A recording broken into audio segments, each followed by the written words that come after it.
As I ran up the stairs to my house, I noticed a weird sensation from my chest. I had man boobs. At 32 years old, 10 years removed from being a college defensive back, a guy that was shredded in college was now chubby. This is what I did to attack that. Today is Saturday Story Time. My goal is to help restaurant owners finally get to where they want to go. But more than that, my goal is to find entrepreneurs within that segment that actually know what it means to hustle. That's my goal. Come on the journey with me. Restaurant Marketing Secrets, episode 378. I'm your host, Matt Plapp. We're brought to you by America's Best Restaurants. America's Best Restaurants is on a path to help you, independent restaurant owners, find more frequent customers. But today, it's more about finding you and finding a balance and an understanding of what it takes to succeed long-term at anything. Saturday Story Time shall resume. Way back in December of 2010, as I lightly jogged up the stairs of my house in Florence, Kentucky, I noticed a jiggle where there shouldn't be a jiggle, my chest. I had now developed man boobs. This didn't happen overnight.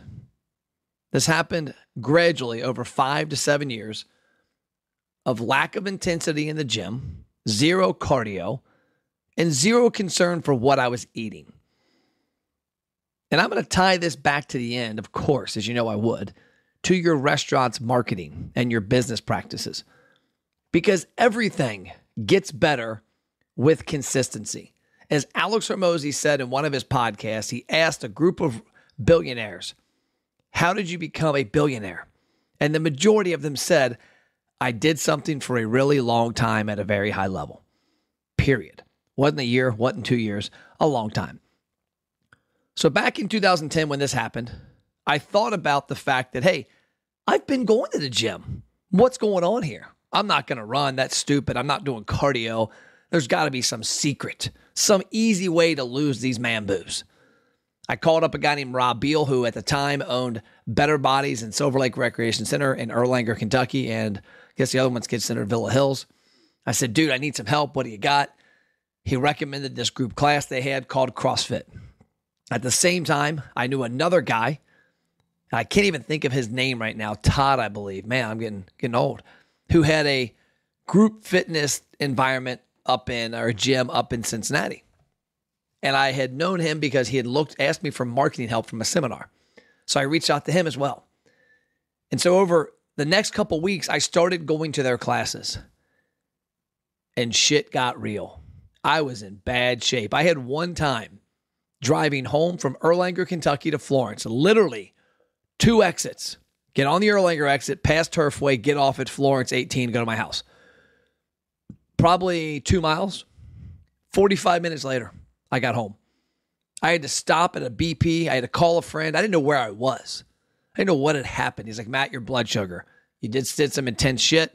You need blood sugar. Go get a Coca-Cola. So I went in the gas station, which was completely against what I would have thought. Got a Coca-Cola, got a water, got a Gatorade, and drank all 3 by the time I got to the exit a block away. Eventually made it home. Told my wife to never listen to me about this CrossFit thing. They tried to murder me. I'm done. Because nobody knew what CrossFit was back then. At the same time, I had Scott Nienaber.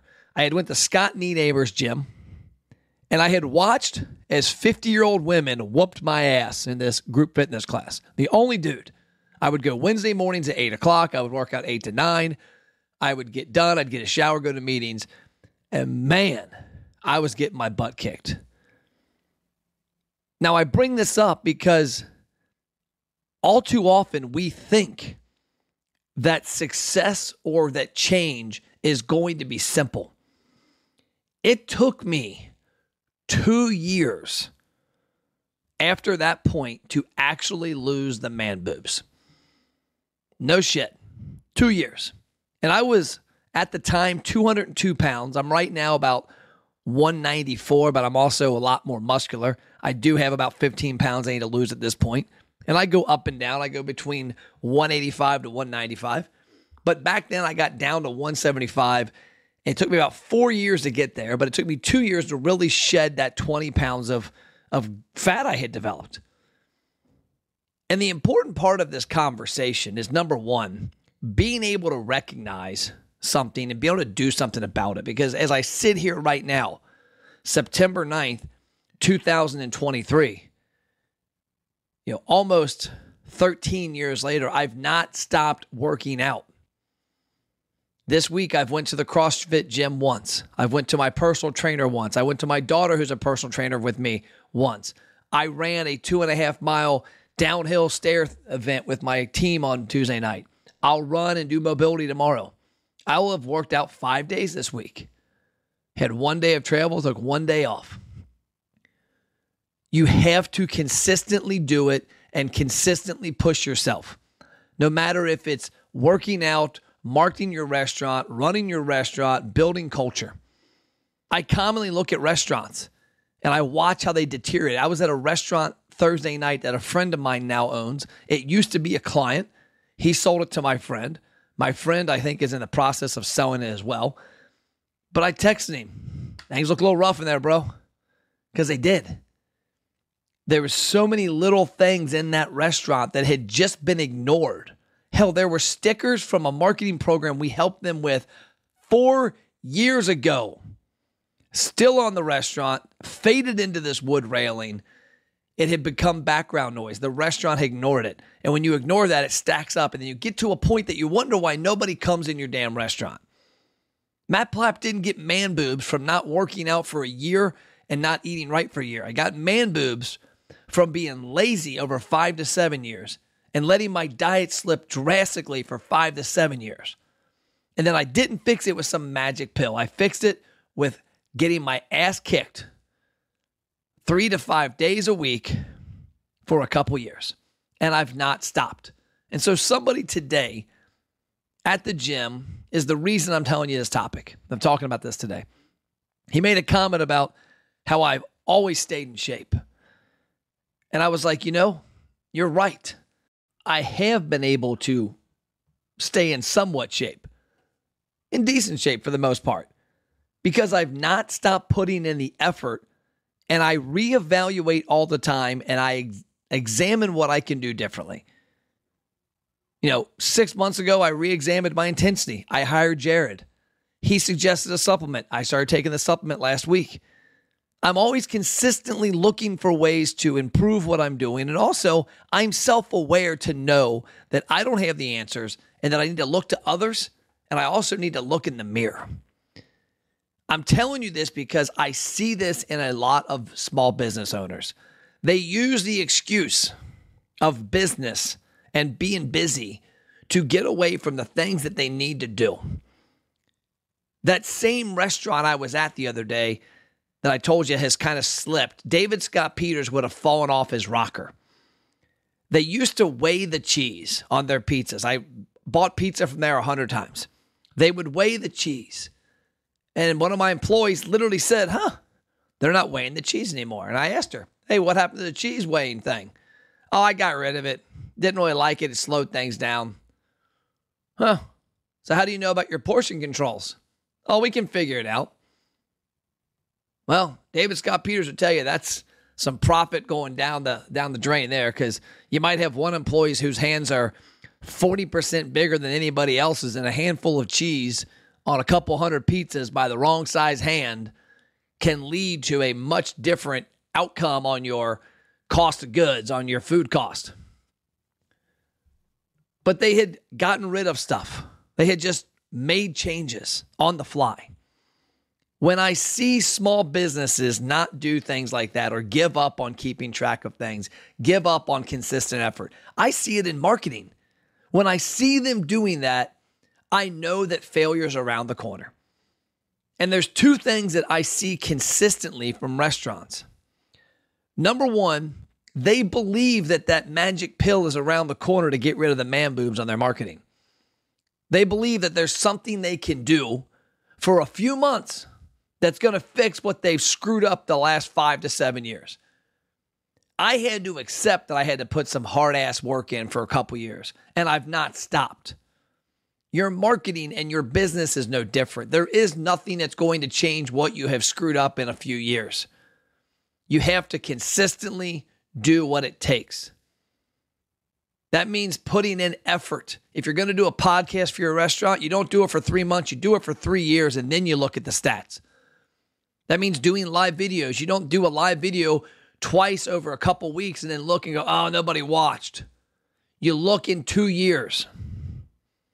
That means collecting an email database, a birthday list, running Facebook ads, using your content differently. You take that over a long period of time. The man boobs of your marketing, just like my man boobs, weren't disappearing with something simple and short term. And they're not staying away with something simple or short term. But I will say, the fact that I've not stopped in 13 years putting in the work in the weight room and outside doing cardio and mobility, and that I have consistently reevaluated what I eat, is one of the reasons I've never gotten back to that point. It's one of the reasons that I can turn it around pretty quickly. I could literally in the next 60 days drop 15 pounds if I really, really wanted to. My problem is I enjoy food too much, and I'm fine with that extra 5 to 10 pounds. But I have the base. Your restaurant needs that base. You need it physically. I hope you take that advice. But from a business decision standpoint and advice, your restaurant's marketing needs that base. You do not have it. I can tell you, I look at hundreds of restaurants per week. The foundation for a strong marketing plan for a restaurant's not there. And a lot of you, the business part of it's not there either, which is where David Scott Peters comes in. I'm actually flying to Vegas for 2 days to work on a business deal and see David Scott Peters and go to his event he's having, his Mastery Plus. The things that they put in place there don't work when you do it for a month. They work when you do it for a couple of years and 5 years and 10 years. That's when you print money. So my friends, I want you to evaluate where in your business or life do you have, air quote, man boobs. Say it.